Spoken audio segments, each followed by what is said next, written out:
আচ্ছা, ব্যাংকে টাকা রাখছেন তো ভাবছেন খুব নিরাপদ, তাই না? কিন্তু একটা ব্যাপার কি খেয়াল করেছেন? আপনার অজান্তেই হয়তো প্রতিদিন আপনার জমানো টাকার আসল মূল্য একটু একটু করে কমে যাচ্ছে। আজকের এই আলোচনায় আমরা দেখব কেন টাকা জমানোর পুরনো পদ্ধতিগুলো এখন আর ঠিকঠাক কাজ করে না, আর এইরকম একটা সময়ে স্মার্ট ইনভেস্টররা কিভাবে তাদের সম্পদ শুধু বাঁচিয়েই রাখছে না, বরং সেটাকে আরও বাড়িয়ে তুলছে।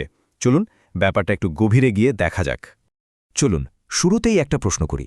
ধরুন আজ আপনার হাতে 10 লাখ টাকা এলো, কি করবেন টাকাটা দিয়ে? কোথায় রাখবেন যাতে সেটা নিরাপদও থাকে, আবার সময়ের সাথে সাথে বাড়েও? এই প্রশ্নটা নিয়ে একটু ভাবুন তো, কারণ এর উত্তরের মধ্যেই কিন্তু আজকের পুরো আলোচনার সারমর্মটা লুকিয়ে আছে। ব্যাপারটা হলো কি, টাকা জমানোর যে পুরনো নিয়মকানুনগুলো আমরা জেনে এসেছি সেগুলো এখন আর আগের মতো কাজ করছে না। গ্লোবাল সিচুয়েশন বদলে গেছে, আর তার সাথে সাথে বদলে গেছে অর্থনীতির সব হিসাব নিকাশ।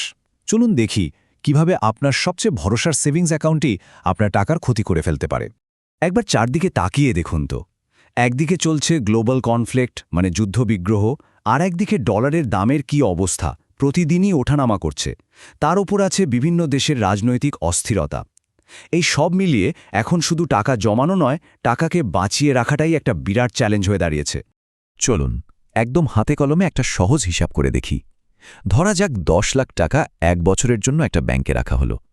বেশিরভাগ মানুষই তো এটাই সবথেকে নিরাপদ বলে মনে করে, কিন্তু আসল সত্যিটা কি? তো ব্যাংক আপনাকে বছরে হয়তো 5% সুদ দেবে।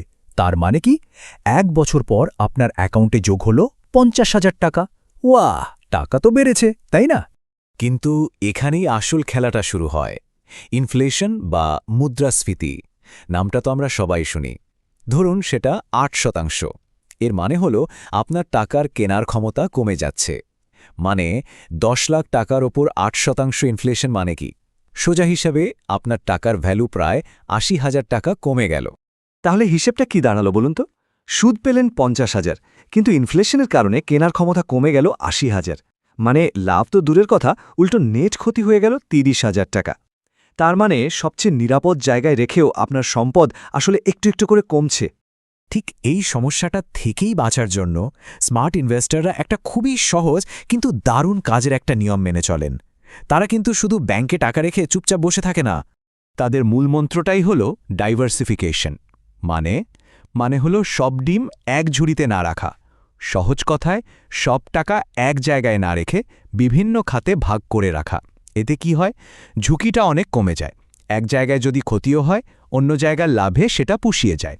এখন প্রশ্ন আসতেই পারে, আচ্ছা, এই যে স্মার্ট ইনভেস্টররা তারা টাকাটা রাখেটা কোথায়? চলুন তো দেখি তাদের পছন্দের জায়গাগুলো কি কি, যেখানে তারা টাকা ইনভেস্ট করে। তালিকার একদম ওপরের দিকেই থাকে সোনা বা গোল্ড। এটা কিন্তু শুধু গয়না নয়, এটা বিনিয়োগের একটা দারুণ শক্তিশালী মাধ্যম। ভেবে দেখুন, যখনই বিশ্বে কোনো বড়সড় সংকট আসে, ধরুন যুদ্ধ লাগল বা অর্থনীতিতে ধস নামল, তখনই কিন্তু সোনার দাম হু হু করে বাড়তে থাকে। কেন? কারণ সোনা কোনো একটা দেশের টাকার ওপর নির্ভর করে না। এটা একটা গ্লোবাল জিনিস। এটা অনেকটা ইন্স্যুরেন্সের মতো কাজ করে। আর লম্বা সময়ে এর থেকে বছরে গড়ে 10 থেকে 12% রিটার্ন আসতেই পারে। এরপর দ্বিতীয় যে জিনিসটা আসে সেটা হলো ডলার আর অন্যান্য দেশের শক্তিশালী কারেন্সি। এটা স্থানীয় অর্থনৈতিক ঝুঁকি থেকে বাঁচতে দারুণভাবে সাহায্য করে। দেখুন, মানতেই হবে আমেরিকান ডলার এখনও দুনিয়ার সবথেকে পাওয়ারফুল কারেন্সি। যখন আমাদের নিজেদের দেশে টাকার মান কমে যায়, তখন ডলার হাতে থাকলে কিন্তু সেই ধাক্কাটা সামলানো যায়। দেশের অর্থনীতির দুর্বলতার বিরুদ্ধে এটা একটা বড় রক্ষা কবচের মতো কাজ করে। এরপর 3 নম্বরে আছে গভর্নমেন্ট বন্ড। এখন অনেকেই ভাবতে পারেন, আরে বন্ড তো খুব স্লো। কিন্তু এর আসল কাজটা হলো আপনার পোর্টফোলিওকে একটা শক্ত ভিত্তি দেওয়া, একটা স্টেবিলিটি দেওয়া। বন্ডের রিস্ক বলতে গেলে প্রায় নেই, আর এখান থেকে একটা ফিক্সড ইনকাম আসতেই থাকে, বছরে প্রায় 6 থেকে 7%-এর মতো। ধরুন শেয়ার মার্কেট পড়ে গেল, তখনও কিন্তু বন্ড থেকে আপনার আয় আসতেই থাকবে। এটাই পোর্টফোলিওর ভিতটাকে মজবুত করে। এরপরেই আসছে স্টক মার্কেট। এখানে ঝুঁকিটা বন্ডের থেকে বেশি, কিন্তু রিটার্ন বা টাকা বাড়ার সম্ভাবনাও সবচেয়ে বেশি এখানে। তবে স্মার্ট ইনভেস্টররা কিন্তু যা তা শেয়ারে টাকা লাগায় না। তারা লম্বা সময়ের জন্য ভালো, ফান্ডামেন্টালি স্ট্রং কোম্পানিতে ইনভেস্ট করে। এমন সব কোম্পানি যাদের ভবিষ্যৎ উজ্জ্বল। ঠিকঠাক জায়গায় ইনভেস্ট করতে পারলে বছরে 15% বা তার চেয়েও বেশি রিটার্ন আসাটা কিন্তু অবাক করার মতো কিছু না। আর সবশেষে 5 নম্বরে আছে রিয়েল এস্টেট।